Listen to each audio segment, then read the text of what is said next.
Combatente do Canal da Guerra. Quero falar aqui para vocês, né, sobre essa guerra de túneis que está sendo conduzida em Gaza. Bom, é impressionante, né, como uma tática de guerra medieval. Os túneis sempre foram usados aí pela humanidade em diversos tipos de guerra, inclusive na Primeira Guerra Mundial se usava muito, mas como uma tática tão antiga, tão primitiva, né, tem um impacto tão grande e coloca em xeque um dos exércitos mais tecnológicos do mundo, que é o exército de Israel. Bom, não é a primeira vez que isso acontece, porque na Guerra do Vietnã também o Vietcong deu muito trabalho para os americanos do Vietnã do Sul, né, nos túneis de Cu Chi e no Triângulo de Ferro, túneis localizados aí a noroeste de Saigon.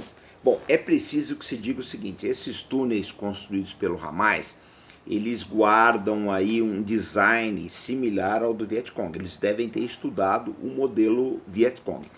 Só que a diferença é que os túneis do Vietcong eram todos na terra, né? Todos no saibro, na areia, etc. Já os do Hamas não, eles são túneis de alvenaria, eles têm reforço.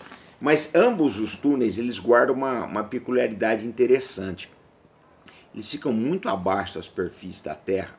Então, por exemplo, no caso dos túneis do Vietcong, nem bombardeio de B-52 conseguia destruir aquilo. Era um negócio tremendo, né? Caía areia, etc.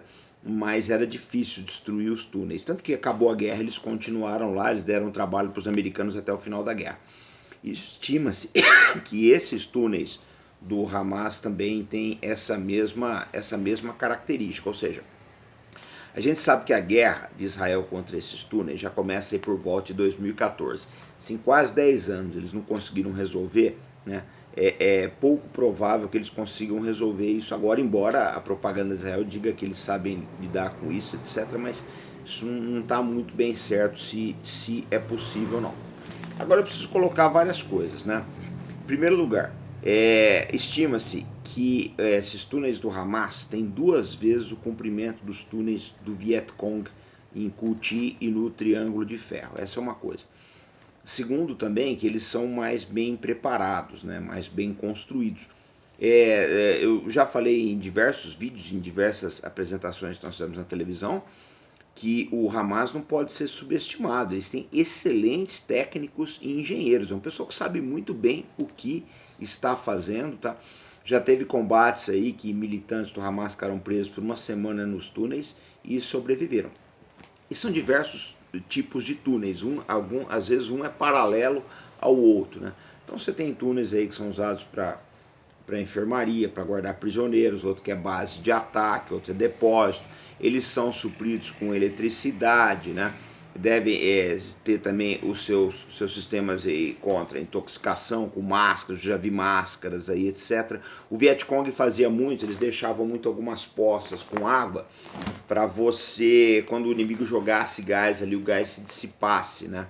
Na poça. É uma coisa realmente interessante, né? Fora as armadilhas, né? O túnel é o lugar ideal para você colocar armadilha, porque você vai ter que combater ali, você está confinado, né? Você é um alvo fixo, só pode andar para frente, então todo mundo sabe onde vai atirar em você, não tem como errar. E a pessoa nem precisa, né? Nem precisa mirar muito, né? Você dá o tiro aqui até onde o túnel faz a curva ali, porque normalmente eles fazem túneis com curvas, né? Exatamente para deter o blast das explosões e a bala, mas ele sabe quando o inimigo está num ponto ali que pode ser atingido por um disparo de fuzil, pistola, metralhadora, o que quer que seja. Se bem que metralhadora consome bastante oxigênio aí. E eles devem ter também um sistema de ventilação muito bom, né? Agora, é uma coisa interessante porque o Vietcong enfrentava um problema sério, né? Como os túneis deles eram na terra nua, eles tinham muito problema de vermes, tinham muito problemas aí de doenças de pele, e as enfermarias precisavam ser forradas com paraquedas capturados dos americanos para evitar infecções nos doentes, né? E tinha muito problema de rato também, e a gente nunca pode esquecer que o Vietcong usava os seus túneis de cemitério. Então os cadáveres eram enterrados, né, junto com os vivos, estavam embaixo da terra, os cadáveres também. Às vezes eles faziam isso, eles deixavam um ponto que sabia que que o invasor ia passar por ali, o cara caía em cima de uma pilha de cadáveres. Tinha muito disso, fora as armadilhas de estaca punch, etc. Eles faziam muitos subterfúgios ali. Bastante. Tem locais que o túnel dava numa parede sem saída e por aí vai. Mas um problema que tanto o Vietcong quanto o Hamas está enfrentando é a camuflagem da entrada de túneis. Porque o que acontece? Na Guerra do Vietnã, os americanos usavam cachorros, né, para achar a entrada dos túneis. O cachorro sente o cheiro do ser humano. O que o Vietcong começou a fazer? A entrada do túnel ficava numa pocilga, né, lá onde os porcos comiam, defecavam, etc. Então aquilo bagunçava o olfato do cachorro, ele não conseguia achar. Para entrar era complicado, né? Mas para o Vietcong entrar era complicado, mas valia tudo. Eles estavam em guerra. A vida nos túneis, gente, do Vietcong era pavorosa, essa que é a verdade, né? Eles perderam muita gente, morreu muita gente, muitos vietnamitas na guerra de túneis, essa que é a verdade. Provavelmente morreram mais vietnamitas do que americanos, tá? E era uma vida bastante insalubre, dava muita doença, muita coisa ali, tinha desmoronamento, tudo que vocês podem pensar, eles tinham. Era claustrofóbico, escuro, né? Mas eles conseguiam fazer muita coisa ali dentro. Faziam cirurgias, faziam até comida dentro dos túneis, conseguiam cozinhar lá dentro. O caso do Hamas, né, já que eles têm, os túneis são mais bem elaborados, acredita-se que haja um pouco mais de conforto. Uma coisa interessante do Vietcong é que eles proviam eletricidade no túnel com bicicletas, né? Eles tinham uma bicicleta que era atrelada a um dínamo e alguém ficava lá pedalando o tempo todo para dar eletricidade aí para rádios, baterias, etc. Eu não sei como é que o Hamas se vira nessa questão aí. Mas uma coisa é certa, tem uma coisa que favorece Israel nessa guerra, que é o problema logístico. Porque o Hamas vai ter praticamente as suas fontes de suprimento cortadas, né? Não vai vir nada por mar, né? A fronteira do Egito não sei como é que vai ser, por Israel não entra nada, então aquilo que está ali vai ficar.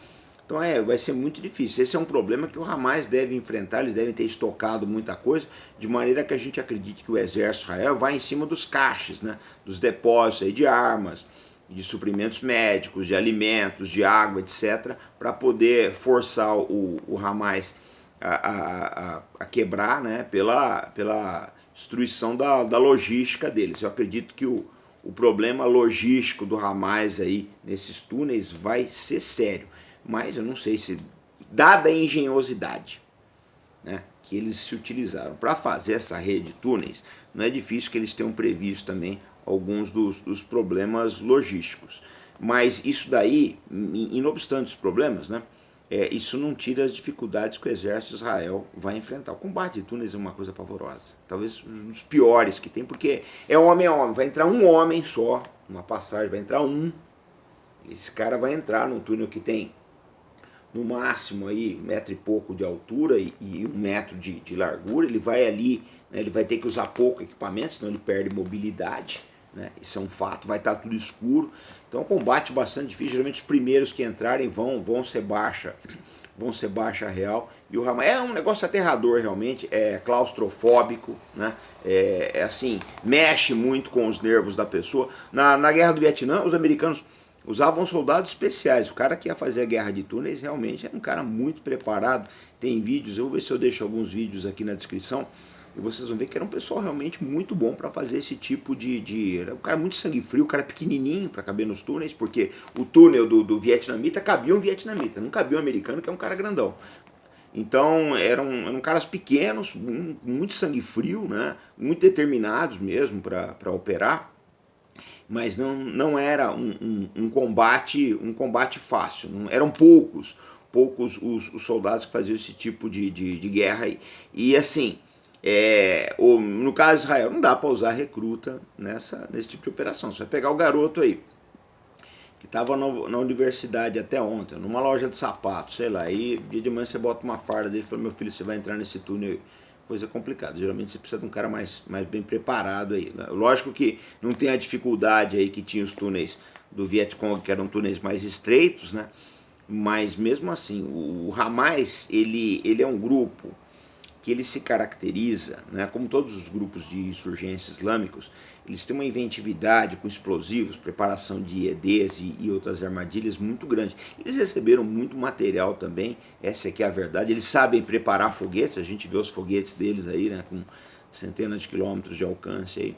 Então a gente imagina o tipo de armadilha que Israel vai encontrar lá. E assim, a gente vai ser muito difícil saber o que acontece efetivamente nessa guerra de túneis, né? Agora já se cortou o sinal de internet lá, a gente não sabe aí, não vai se transmitir então muita coisa a partir de Gaza, mas se espera um combate bastante violento. E a gente não sabe também, né?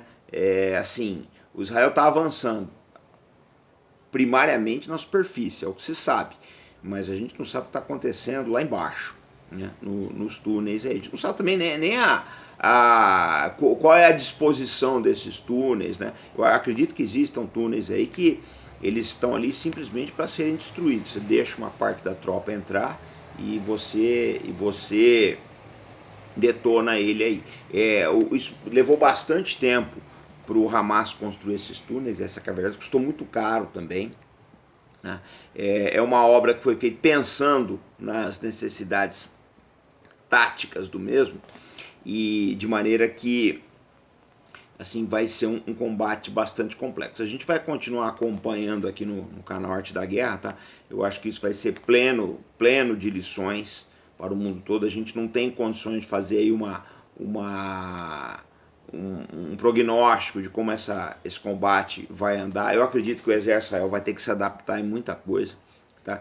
E outra coisa importante também, se a quantidade de baixas que Israel sofrer em Gaza for expressiva, a coisa na sociedade vai ficar complicada, o governo vai ser muito prejudicado, vai ser muito pressionado a esse respeito.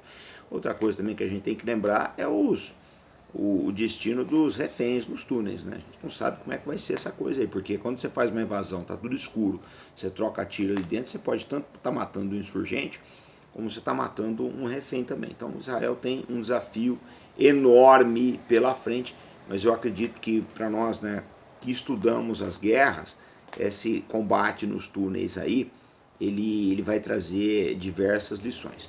Quanto à parte de prospecção dos túneis, né? Lógico que existe equipamento eletrônico, etc. Mas a gente nota o seguinte: se isso funcionasse muito bem, a coisa não tinha chegado no ponto que chegou.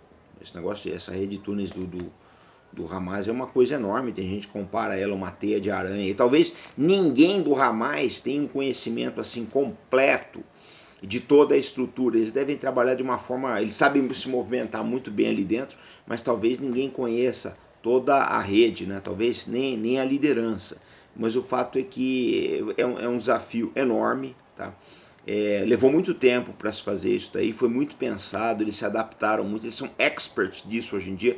Hoje em dia eles têm condições de dar, eles são os maiores especialistas do mundo, né, nesse tipo de guerra. Acredito que eles teriam condições aí de dar lição até para o Vietcong, né, que já abandonou essa técnica aí há alguns anos. Mas a gente nota o seguinte, né, o que acontece? Que uma guerra, ela acaba deixando lições que vão ser usadas na guerra subsequente. Nós vamos lembrar que no Azovstal, ali em Mariupol, teve combate também nessas catacumbas, esses porões, esses subterrâneos aí, escuros, etc., e que não foi fácil para o exército russo.